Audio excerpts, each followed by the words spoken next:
তো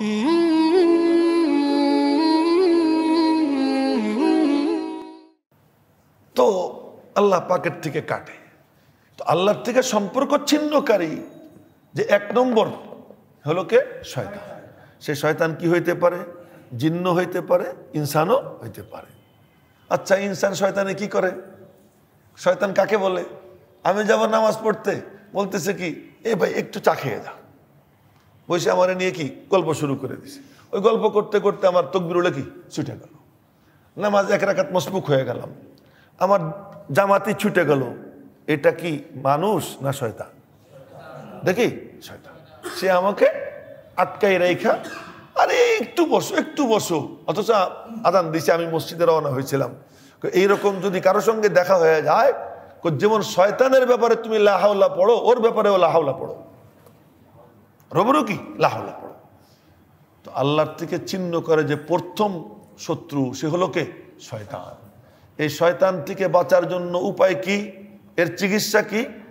কাসরাতু যিকরিল্লাহ। কাসরাতু যিকরিল্লাহ, অধিক পরিমাণ আল্লাহ পাকের জিকির করা। সুবহানাল্লাহ।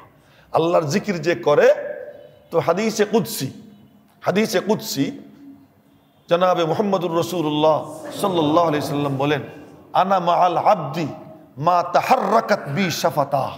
আমি বান্দার সঙ্গে থাকি যতক্ষণ পর্যন্ত তার দুই ঠোঁট আমার নাম নিয়ে নড়াচড়া করে। তো কেউ যখন বলে আল্লাহ, শয়তানের কাছে থাকতে পারে না। কেউ যখন বলে লা ইলাহা ইল্লাল্লাহ, শয়তান থাকতে পারে না। কেউ যখন বলে লা ইলাহা ইল্লাল্লাহ, শয়তান কাছে থাকতে পারে না। কেন? যে অমাইয়াশু আন যিকরির রহমান নুকাইয়িদ লাহু শাইতানা। আল্লাহ পাক বলেন যে রহমানের জিকির থেকে গাফেল হয়ে যায়, তার জন্য আমি আল্লাহ শয়তান বরাদ্দ করে দিই। আর যে আমার জিকির করে, আমি আল্লাহ তার হেফাজত করি। ওয়াদা করছেন কে? সুতরাং শয়তান থেকে বাঁচার যে প্রতিরোধের যে অস্ত্র, সেই অস্ত্র হলো কি?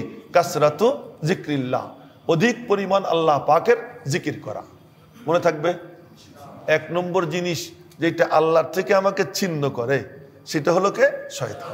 সে শয়তান জিন্নাত থেকেও হইতে পারে, মানুষ থেকেও কি হইতে পারে। মানুষ বানাইছেন আল্লাহ কি দিয়া? মাটি দিয়া। পচা মাটি, পচা পানি, সব পচা। আজীব ব্যাপার না? সব কি পচা। এই যে আমি আমার হাত চুমু খাইতেছি, এটা পচা ছিল। পচা কিসের? বাপের পেশাব, মায়ের পেশাব। বাপ মার পেশাবের জায়গা দিয়া। বাপের হলো পিঠের থেকে, আর মায়ের হলো সিনার থেকে। হ্যাঁ, মিন বাইনি সুলবি ওয়াত তারাইব। হ্যাঁ, কোরআনে কারীম আল্লাহ বলে দিয়েছেন মিন বাইনি সুলবি ওয়াত তারাইব। পৃষ্ঠদেশের যে মেরুদণ্ডের ওই জায়গার থেকে তোমার বাপের পানি আসছে, আর মায়ের সিনার এখান থেকে উত্তেজনার বসে এখান থেকে পানি বের হয়েছে। এই দুই পানি আমি আল্লাহ মিলেইছি। একখানে বলেন এই কথা, আর একখানে বলেন মিন মাইম মাহিন, এ পচা পানি। একখানে বলছেন মিন মাইম মাহিন, আর একখানে বলতেছেন যে এই দুই জায়গার পানি, আর একখানে বলতেছেন আমসাজ। হাল আতা আলাল ইনসান। আমি কিন্তু কোনো গাল গল্প শুনাইতেছি না, কোরআন শরীফের আয়াত শুনাইতেছি, লক্ষ্য করি। হ্যাঁ, হাল আতা আলাল ইনসানি হিনুম মিনাদ দাহর লাম ইয়াকুন শাইআম মাযকুরা ইন্না খলাকনাল ইনসানা মিন নুতফাতিন আমসাজ। আমসাজ মানে কি? মিলানো। আমসাজ মানে মিলানো। তোমার বাপের আর তোমার মায়ের পানি আমি কি করছি? মিলাইছি। ওই মিলাইয়া পারবেন নি পানির উপরে নকশা আঁকতে? পারবেন কেউ? হ্যাঁ, আছে দুনিয়ার কেউ পানির উপরে নকশা আঁকবে? হ্যাঁ, আল্লাহ কয় দেখ এবার চিরাই নে আমারে, আমি কে? আমি আল্লাহ ওই পানির উপরে নকশা আঁকছি। এই যে নকশা, তোমার নকশা কি সুন্দর না? খালি কি সুন্দর নি? সুবহানাল্লাহ, সুবহানাল্লাহ, খালি সুন্দর। আল্লাহ পাক বলেন লাকাদ খালাকনাল ইনসান ফি আহসানি তাকবীর। খালি সুন্দর না, এত সুন্দর, এত সুন্দর যে এর থেকে সুন্দর আসমান ও জমিনে আর কিচ্ছু নেই। সেটা কিসে? পানির উপরে। হ্যাঁ, এবার চেনো আল্লাহ কাকে বলে। হ্যাঁ, এবার চিনে নাও যে আল্লাহকে। এই পচা পানির দ্বারা বানানো মানুষ, আসল তো তার পচা। আসল কি? পচা না? আচ্ছা, জিন বানাইছেন কি দিয়া? ওয়াল জান্না খালাকনাহু মিন ক্বাবলু মিন নারিস সামুম। জিন বানাইছি আমি আল্লাহ কি দিয়া? অগ্নিস্ফুলিঙ্গ দিয়া। অগ্নিস্ফুলিঙ্গ আগুন, আর আগুনের মধ্যে স্বভাব হলো কি? সব জ্বালাইয়া পোড়াইয়া সারখার করে দেয়। জিন যার কাছে আসে তাকে জ্বালায়। আরে কি করে? জ্বালায়। জিনের সাথে যার সম্পর্ক তার মাথা গরম থাকে। দেখবেন জিন হুজুর আছে না, এগুলো বেশি চিল্লি করে, ধমকায়। জিনের সাথে সম্পর্ক কাজাকাজি করে, গালাগাল করে, আজে বাজে কথা বলে। সম্পর্ক হয়েছে কার সাথে? জিনের সাথে। ওই তার মাথার মধ্যে কি আছে? ওই গরম আসে। এই জিন, এই ইনসান, এইগুলো যখন তার ওই আসল রূপ এইটা নিয়ে কারো কাছে আসে, ওই শয়তানি নিয়ে আসে, তো যার সাথে আসে তার সাথে সম্পর্ক কায়েম করে রব্বুল আলামিনের সঙ্গে তার সম্পর্ককে নষ্ট করে দেয়। এর থেকে বাঁচতে হলে কি করবা? আমি আল্লাহরে সাথে নেওয়া ছাড়া তোমার বাঁচার কোনো উপায় নেই। আমি আল্লাহরে সাথে নেওয়া ছাড়া বাঁচার কি নেই? কোনো উপায় নেই। আমার সাথে কেমনে নিবা?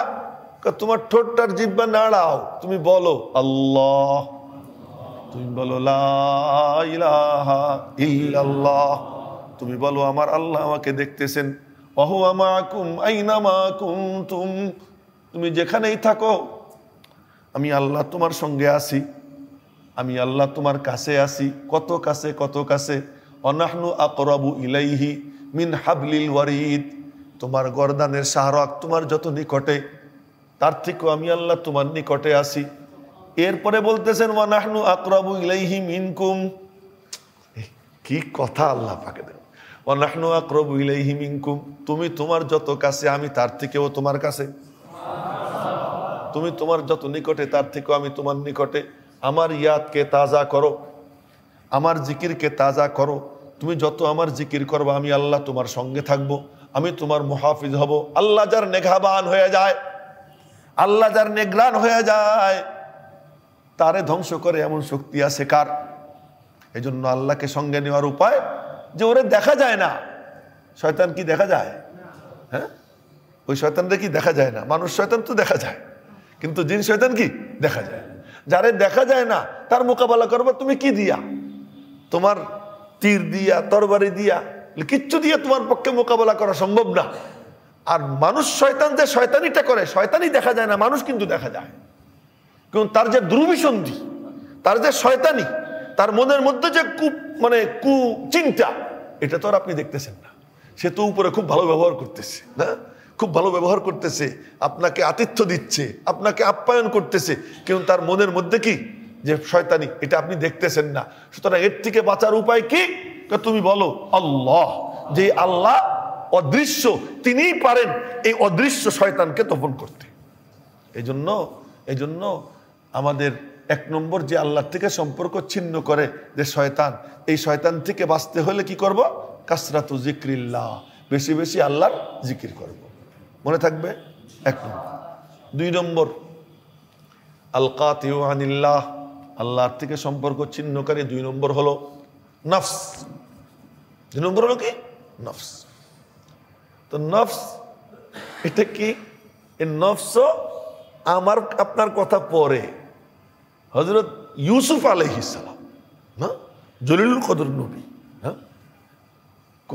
যে এমন নবী, যেই নবীর কাহিনী আল্লাহ পাক কোরআনে কারিমে এমন ভাবে বয়ান করেছেন, হ্যাঁ, আর কারো কাহিনী এরকম করে বয়ান করেন নাই।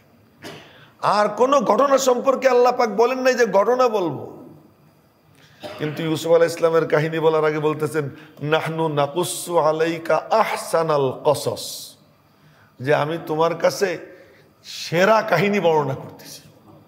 তো আল্লাহ যেটাকে সবচেয়ে সেরা কাহিনী বলেন, ওর থেকে সেরা কোনো কাহিনী হইতে পারে নাকি? হ্যাঁ, তো আল্লাহ পাক রব্বুল আলামিন যেই নবীকে এমন ভাবে যার কাহিনী বর্ণনা করতেছেন, ওই নবী বলতেছেন কি, ওমা উবাররিউ নাফসি, আমি আমার নফসের পবিত্রতা বর্ণনা করতে পারবো না। ইন্নান নফসা লাআম্মারাতুন বিসসু, এই নফস, আমরা বলি কি যে আরে পিসা ফুজুর, না, বুজুর্গ মানুষ, ওনার মধ্যে কি আর এই ঝামেলা আছে? ওনার সামনে মেয়েরা গেলে তো সব মুরিদ মেয়ের মতোই, মেয়ের মতো পিসাবের কাছে। নবী বলতেছেন যে আমি আমার নফসের ব্যাপারে নিশ্চয়তা দিতে পারি না, আমার নফসও আমাকে কি করতে পারে? মানে ঝামেলায় ফেলে দিতে পারে। সুবহানাল্লাহ, সুবহানাল্লাহ, নবী। এরপরে আরেকটা কথা ইউসুফ আলাইহিস সালামের আপনাদেরকে শুনিয়ে দেই, যখন কাহিনী আসবে তখন শুনবেন বিস্তারিত। এখন একটু শুনিয়ে দেই যে জুলাইখা ভিতরে নিছে, ভিতরে নিয়া এরপরে 7টা গেট বন্ধ করে তারপরে কি ভিতরে। তো তখন সে কি করতেছে, আসো ডাক দিছে, একদম সাইজা গুইজা, যেভাবে আকৃষ্ট করার দরকার চূড়ান্ত রূপে গিয়ে বলছে কি, হাই তালাক, আসো, আজ তোমার কোনো নিস্তার নাই, দৌড় দিয়ে লাভ নাই, গেট কিন্তু 7টাই বন্ধ, 7টা গেট বন্ধ, তুমি কেমনে যাবা? ইউসুফ আলাইহিস সালাম পরে বলতেছেন, আল্লাহ তাআলা পরে বলতেছেন, ইউসুফ আলাইহিস সালাম তাকাইছেন উপরের দিকে, তাকাই দেখেন কি ওই যে ইয়াকুব আলাইহিস সালামের ছবি দেখা যায়, তাকাই দেখতেছেন ইয়াকুব আলাইহিস সালামের ছবি দেয়ালে ভাসতেছে। আচ্ছা, বাপে চাইয়া রয়েছে পোলার দিকে, বাপে তাকাই রয়েছে ছেলের দিকে। এই অবস্থা যদি ছেলে দেখে যে আমার আব্বা আমার দিকে তাকাই রয়েছে, সে কোনো মেয়ের সাথে ফষ্টি নষ্টি করতে পারে?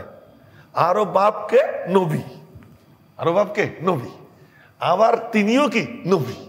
তো যখন দেখছেন বাপের ছবি, দিছেন দৌড়, মনে মনে বলতেছেন আমার কাম দৌড় দেওয়া, দরজা খোলা তো আর আমার কাম না, এখান থেকে ওই পর্যন্ত আমি যাইতে পারি, তা আমি ওই পর্যন্ত যাই, বাকিটা তা করার আল্লাহ করবে। এই মনে মনে ভাইবে দৌড় দিয়েছেন, তো গেট পর্যন্ত যাওয়ার আগে টাস করে গেট খুলে গেছে। তো একটা একটা করে ও মনে মনে ভাবতেছে একটা খুলছে, আরো তো 6টা আছে, কিন্তু এই করতে করতে দেখে দেয় আরে টাস টাস করে সব খুলে যাচ্ছে, তখন দিছে দৌড়, 7ম নম্বর গেট খুলছে, ইউসুফ আলাইহিস সালাম বের হয়ে যাচ্ছেন, ওখানেই জুলাইখার স্বামী দাঁড়ানো, জুলাইখার স্বামী দাঁড়ানো, আর পিছন থেকে কাপড় ধরছে, পাঞ্জাবি টাইনা ধরছে, তো পাঞ্জাবি টাইনে ধরছে, পাঞ্জাবি গেছে ছিঁড়া, পাঞ্জাবি ছিঁড়া গেছে। এখন বলে কি, হে মা জাযাউ মান আরাদা বিআহলিকা সুয়া, তোমার বিবির সঙ্গে যে এরকম আকাম করতে চায় তার কি শাস্তি হওয়া উচিত? জুলাইখা বলতেছে। দেখেন কি তামাশা না, এই বিত্তবানরাই কামি করে, আকাম কুকাম করা ড্রাইভারদেরকে দিয়া, দারোয়ান দিয়া, এলো খাটে ওরা, সব শাস্তি হয় ওদের, কিন্তু ক্ষমতা দিয়ে পয়সা দিয়ে ওরা কি হয়ে যায়, বাইচে যায়। এখানেও জুলাইখা বলতেছে কি, যে আপনার বিবির সঙ্গে এরকম আকাম করতে চায় তার কি শাস্তি হওয়া উচিত? ঠিক ওই টাইমেই একটা বাচ্চা বলতেছে, দেখেন তো পাঞ্জাবি সামনে ছেঁড়া না পিছনে ছেঁড়া? বাচ্চা বলতেছে পাঞ্জাবি সামনে ছেঁড়া না পিছনে ছেঁড়া? যদি সামনে ছেঁড়া থাকে তাহলে ইউসুফই দোষী, জুলাইখা নিষ্পাপ। ওই ছেলেটা বলতেছে, দুধের বাচ্চা বলতেছে, পাঞ্জাবি যদি সামনে ছেঁড়া থাকে তাহলে ইউসুফ দোষী, জুলাইখা নিষ্পাপ। আর যদি পাঞ্জাবি পিছনে ছেঁড়া থাকে তাহলে আপনার বউই দোষী। দেখেন কোন জায়গা ছেঁড়া, এখন দেখে পাঞ্জাবি পিছনে ছেঁড়া, পাঞ্জাবি পিছনে ছেঁড়া। আল্লাহ পাক বলতেছেন ইউসুফ ওখানে আটকা পড়ছিল এবং ইউসুফ ফিতনায় পড়ে যেত। ওয়ালাকাদ হাম্মাত বিহি ওয়া হাম্মা বিহা লাউলা আর রাআ বুরহান রাব্বি, ইউসুফকে বাঁচাইছি আমি আল্লাহ, ইয়াকুবের ছবি তার সামনে পেশ করে দিয়া। আল্লাহ পাক বলতেছেন ওয়ালাকাদ হাম্মাত বিহি, মানে জুলাইখা তো ঝুঁকে গেছে, ও হাম্মা বিহা, ইউসুফও ঝুঁকে যেত। ঝুঁকে নি কেন? লাউলা আর রাআ বুরহান রাব্বি, আমি রব ওর সামনে বুরহান দলিল পেশ করে দিছি, ইয়াকুবের ছবি আমি নিয়ে হাজির করে দিছি। কেন? তার মধ্যে আমি আল্লাহর জিকির ছিল, তার মধ্যে কি ছিল? আমি আল্লাহর জিকির ছিল। এই কারণে নফস এমন যে নবী বলতেছেন ওমা উবাররিউ নাফসি, আমি আমার নফসের পবিত্রতা কি বর্ণনা করি না, সেখানে আমি কে? অতএব আমাদের প্রত্যেকের নফস, এই নফস আমাদেরকে কি করে? আল্লাহর থেকে নফসে কি চায়? একটু ভালো খাই, ভালো পড়ি, ভালো গাড়িতে চড়ি, ভালো বাড়িতে থাকি, এসি রুমে থাকি, গল্প গুজব করি, আড্ডা দেই, চায়ের আসর বসাই, সব নফসের চাহিদা, সব নফসের চাহিদা। চলো একটু হাতির ঝিলে ঘুরে আসি, চলো আজকে টিবি রোডের কয়েকজন মিলা একটা পিকনিক করে আসি, সব নফসের চাহিদা। বলে কিসের চাহিদা? নফসের চাহিদা। এই নফসে যা চায় এইটা করলে আল্লাহর থেকে সম্পর্ক ছিন্ন হয়ে যায়। এর থেকে বাঁচার উপায় কি? এক কথায় তর্ক তাইয়ুস, আইয়াসি ছেড়ে দেওয়া, সুখ স্বাচ্ছন্দ্য নাজ ও নিয়ামতের উপরে নিজেকে উঠানো, খালি ভালো ভালো উন্নত উন্নত দুনিয়ার সাজ ও সামান তালাশ করার প্রবণতা, এটাকে বাদ দিয়ে দেওয়া। কষ্টের জীবনকে বেছে নেওয়া। কষ্টের জীবনকে কি করা? বেছে নেওয়া। যে কষ্টের জীবন বেছে নেয় আল্লাহ পাকের সঙ্গে তার সম্পর্ক গভীর হয়। আর এই আরামের পথ যে অনুসন্ধানে ব্যস্ত হয়ে যায় আল্লাহর থেকে তার সম্পর্ক কি হয়ে যায়? কাট অফ হয়ে যায়। কয় নম্বর গেল? 2 নম্বর। 3 নম্বর দুনিয়া। 3 নম্বর হলো কি? দুনিয়া। এই দুনিয়া আল্লাহর থেকে কাইটে দেয়, সম্পর্ক ছিন্ন করে দেয়। দেখেন দুনিয়া 2 প্রকার। একটা হলো দুনিয়ার মালিক হওয়া, একটা হলো দুনিয়ার মালিক হওয়া, আর একটা হলো দুনিয়ার গোলাম হওয়া। আবার বলতেছি, কথা মনে রাখবো ভালো করে। একটা হলো দুনিয়ার মালিক হওয়া, আর একটা হলো দুনিয়াকে মালিক বানাইয়া নিজে গোলাম হয়ে যাওয়া। না, আমি অর্থের মালিক আর একজন অর্থের গোলাম। মালিক আর গোলামের মধ্যে বেশ কম কি? অর্থের জন্য পারে না হেন কোনো কাজ নাই, এ হলো গোলাম। অর্থের জন্য সবকিছু করতে রাজি। দাড়ি চাচলে চাকরি হবে, দাড়ি চাইছে ফেলাইলো। এখন আমার চাকরি নিতে হইলে ঘুষ দেওয়া লাগবে, ঘুষ দিয়ে চাকরি নিয়ে নিল। ব্যবসায় মুনাফা অর্জন করতে হলে আমার বড় পুঁজি লাগে, আমার পুঁজি আছে 5 লাখ, কিন্তু আমাকে অধিক সম্পদের মালিক হতে হবে। এজন্য কি দরকার? ব্যাংকিং লোন নেওয়া দরকার। ব্যাংকিং লোন নিতে হলে কি করতে হয়? এই প্রসেস অবলম্বন করতে হয়। ওই প্রসেস অবলম্বন করতে গেলে ওখানে অমুক বড় অফিসার তমুক বড় অফিসারকে কিছু দেওয়া লাগে, ওখানে ঘুষ দিতে হয়। করলো ব্যাংকের লোন মঞ্জুর, কোন কোন পথ অবলম্বন করলো?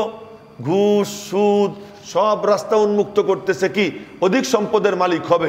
সে নিজেকে সম্পদের গোলাম বানাইয়া এখন এর পিছনে কি করতেছে? দৌড়ে গেছে। সারা জীবন হারামের উপরে নিজেকে চালাইতেছে। এরা হলো সম্পদের গোলাম। আর একটা হলো সম্পদের মালিক। কেউ যদি সম্পদের মালিক হয়, যে সম্পদকে আমি চালাবো, সম্পদ আমাকে চালাবে না, আমি সম্পদকে চালাবো, এটাকে আল্লাহ পাক বলছেন ফজলুল্লাহ, এটাকে আল্লাহ পাক বলছেন খায়ের, এটাকে নবীজি বলছেন এটা নিয়ামত, এটা তোমার জান্নাতের সিঁড়ি। সম্পদ যদি কেউ কি করে? সম্পদকে গোলাম বানায়, যে সম্পদ রে আমি চালাবো, আমাকে সম্পদ চালাবে না। সম্পদের মালিক হওয়া এক জিনিস, আর সম্পদের গোলাম হওয়া এক জিনিস। সহিহ হাদিস, নবীজি বলেন তাইসা আব্দুদ দিনার ও আব্দুদ দিরহাম ও আব্দুল খামিসা ইন উতিয়া রদিয়া ও ইল্লাম ইউতা সাকিতা। ভালো করে শুনেন, নবীজির কথা বলতেছি, আমার কথা না।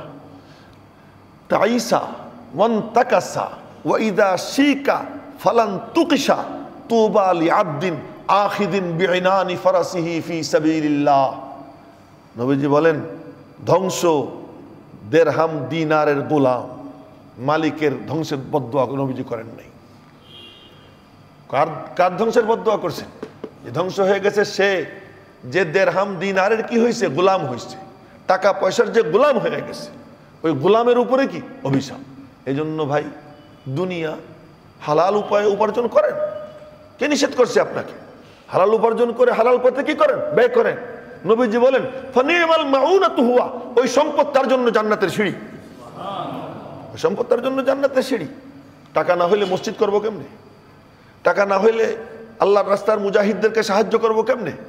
টাকা যদি না হয় তাহলে এই যে সমস্ত গরিব গুরাবা, অনাথ, মিসকিন যারা আছে, এদের পুনর্বাসনের ব্যবস্থা করবে কে? তো সুতরাং বিত্তবানদের বিত্ত তো দরকার, অর্থ সম্পদ দরকার, কিন্তু ওই অর্থ সম্পদের জন্য মনে রাখবেন আল্লাহ পাক আপনার জন্য যা বরাদ্দ করছেন তা আপনি পাবেনই পাবেন। ওমাইয়াত্তাবি গায়রা সাবিলিল মুমিনিন নুওয়াল্লিহি মা তাওয়াল্লা ওয়া নুসলিহি জাহান্নাম। যে আমার নবীজির রাস্তাকে ওভারটেক করে, যে অন্য পথ অবলম্বন করে, আমি আল্লাহ তারে ধাক্কা দিয়ে আর একটু আগাই দেই, যা তুই চলে যা, আর পরিণাম তার জাহান্নাম। আর যে ব্যক্তি আমার নবীজির পথে চলতে চায়, তো আমি আল্লাহ তার কপালে যা আছে ওই পথেই দিয়ে দেই, ওই পথে দিয়ে দেই। এখন তুমি কোন পথ অবলম্বন করবা, ফয়সালা তোমার। 3 নম্বর যেটা আল্লাহর থেকে সম্পর্ক ছিন্ন করে, সেটা হলো কি? দুনিয়া, দুনিয়ার গোলামি, দুনিয়ার ভালোবাসা অন্তরে জায়গা দেওয়া। অন্তরে ভালোবাসা থাকবে একমাত্র কার? আল্লাহ। আমি যদি আমার বাপকে ভালোবাসি, আল্লাহর জন্য ভালোবাসি। আমি যদি আমার মুসল্লিদেরকে ভালোবাসি, আল্লাহর জন্য ভালোবাসবো। মুসল্লিরা যদি ইমামকে ভালোবাসে, কার জন্য ভালোবাসবে? আল্লাহর জন্য ভালোবাসবে। আমি যদি কোনো ফকির মিসকিনকে কিছু দেই, কার জন্য দিব? আল্লাহর জন্য দিব, যে আল্লাহ খুশি হবে, আল্লাহ সন্তুষ্টি চাই। সুতরাং দিলের মধ্যে জায়গা কার? আল্লাহ। কিন্তু দুনিয়ার মোহাব্বত, লোভ, লালসা যার অন্তরে এসে যায়, আল্লাহর থেকে তার সম্পর্ক কি হয়ে যায়? ছিন্ন হয়ে যায়। এর থেকে বাঁচার উপায় কি বলবো? এর থেকে বাঁচার উপায় হলো জুহুদ। জুহুদ মানে দুনিয়া বিমুখতা, দুনিয়ার ভালোবাসা না, দুনিয়ার লোভী না হওয়া। দুনিয়া এসে গেছে, এসে গেছে। হ্যাঁ, নরম বিছানায় যদি বসে বসে কেউ আল্লাহর জিকির করে, আল্লাহ পাক ওই নরম বিছানায় জিকির করে নেওয়ালার জন্য বেশি পরিমাণ সওয়াব দিয়ে দেন। দুনিয়ার সম্পদ মিলে গেছে, আরামায়েশ এসে গেছে, কিন্তু আল্লাহর এসে ভুলে নেই। কাজে আমারে আল্লাহ সম্পদ দিছে, সম্পদ দিয়ে আল্লাহ চান। নবীজি বলেন, কাউকে যদি আল্লাহ সম্পদ দেন, আল্লাহ পছন্দ করেন ওই সম্পদের আসর দেখতে, যে সম্পদের আল্লাহ তারে দিয়েছেন, ভালো কাপড় পরে, ভালো খাবার খায়, এটা আল্লাহ পছন্দ করেন। ভালো বিছনায় শয়, এটা আল্লাহ পছন্দ করেন। তোমার আল্লাহ সম্পদ দিছে, তুমি ছেঁড়া জামা গায়ে দিয়ে এসে মসজিদে বসো, সবাই মনে করে যে তোমার কিছু দেওয়া যায়। আমি একবার এক লোকরে দেখে ভিক্ষা দিতে গেছি, আমার উপরে এরকম বড় বড় চোখ করছে, তা আমি তখন শরম পাইছি। কিন্তু তার বেশভূষা এমন যে সে ভিক্ষা পাওয়ার উপযুক্ত আমি মনে করছি, কিন্তু দিতে গিয়ে আমি কি হয়েছি? লজ্জিত হয়েছি। এমন ঘটনা নিশ্চয়ই আপনাদের অনেকের জীবনেও ঘটতে পারে, এটা অসম্ভব না, এটা ঘটে, কিন্তু এটা ঠিক না। আল্লাহ যারা নিয়ামত দেয়, ওই নিয়ামত তার আসর। নবীজি বলেন, ইন্নাল্লাহ ইউহিব্বু আইয়ারা আসরান নিয়ামাতি আলাইকা। আল্লাহ তোমার যে নিয়ামত দিছে, ওই নিয়ামতের প্রভাব আল্লাহ তোমার উপরে দেখতে পছন্দ করেন। তোমার আল্লাহ যেমন দিছেন, তুমি ওরকম কি করবা? চলবা। তোমার আল্লাহ গাড়ি কেনার তৌফিক দিছেন, তুমি কি করো? বাসার থেকে বাইরে ইয়া মুড়ির টিনের জন্য দাঁড়াই থাকো, মুড়ির টিনের জন্য দাঁড়াই থাকো, মুড়ির টিনে চড়বা, তারপরে যাবা গুতাগুতি কইরা, হেল্পার কবে এই সরেন, সরে দাঁড়ান। তোমার লজ্জা করে না? তোমারে তো আল্লাহ মাকামে রাখেন নাই, তোমাকে আল্লাহ সম্পদ দিছেন। হ্যাঁ, যার নাই সে করুক, সে ওরকম যাক, বাদুরের মতো ঝুলে ঝুলা। তুমি কেন বাদুরের মতো ঝুলবা? তোমাকে তো আল্লাহ কি করছেন? সম্পদ দিছেন। তো বলতেছিলাম, এটা হলো কি, যে দুনিয়ার এই থেকে বাঁচতে হলে কি করতে হবে? জুহুদ। জুহুদ কাকে বলে? জুহুদ মানে হলো না খেয়ে থাকা, জুহুদ মানে শক্ত বিছানায় ঘুমানো না। জুহুদ মানে হলো দুনিয়ার মোহাব্বত অন্তরে জায়গা না দিয়া আল্লাহর মোহাব্বত অন্তরে জায়গা দেওয়া, এবং হালাল উপায়ে দুনিয়া এসে গেলে ওটাকে ভোগ করা। এটা জুহুদের পরিপন্থী না। কথাটাকে আমি ক্লিয়ার করতে পারছি? হ্যাঁ। 4 নম্বর জিনিস যেটা আল্লাহর থেকে সম্পর্ক ছিন্ন করে দেয়, আল্লাহ পাকের থেকে দূরে সরে দেয়, ওটা হলো আল ইখতিলাতু মাআল আনাম। মানুষের সঙ্গে বেশি সম্পর্ক, মানুষের সাথে আড্ডাবাজি করা, মানুষের সঙ্গে তাল্লুক বেশি রাখা, এই বন্ধু সেই বন্ধু। সুবহানাল্লাহ, একবার একজনকে জিজ্ঞেস করলাম, 11-12 বছর বয়সের একজনকে, তোমার ফ্রেন্ড কয়জন? কয় 500। বলে তোমার 500 ফ্রেন্ড দাদু? 500 ফ্রেন্ড? কাউকে কাউকে জিজ্ঞেস করছি, ফ্রেন্ডের সঙ্গে হলো 5000। তো এই ফেসবুকে যদি এই 5000-এর সাথে সে যোগাযোগ করে, কাম করবে কি? নামাজ পড়বে কোন সময়? কোরআন শরীফ পড়বে কোন সময়? এই যে ফ্রেন্ড, এই ফ্রেন্ড এটা হলো আল্লাহর থেকে সম্পর্ক কি করে? ছিন্ন করে। এই জন্য যে যত সম্পর্ক কমাবে, হ্যাঁ, সম্পর্ক হবে কিসের জন্য? আল্লাহর জন্য।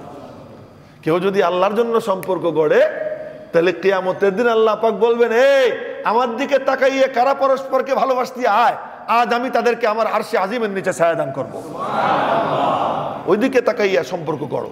কিন্তু এমনি আড্ডাবাজির জন্য, দুনিয়ার এই সমস্ত ফুর্তির জন্য যারা সম্পর্ক করে, ওই সমস্ত বন্ধুরা কি করে? আল্লাহর থেকে দূরে সরাইয়া দেয় না।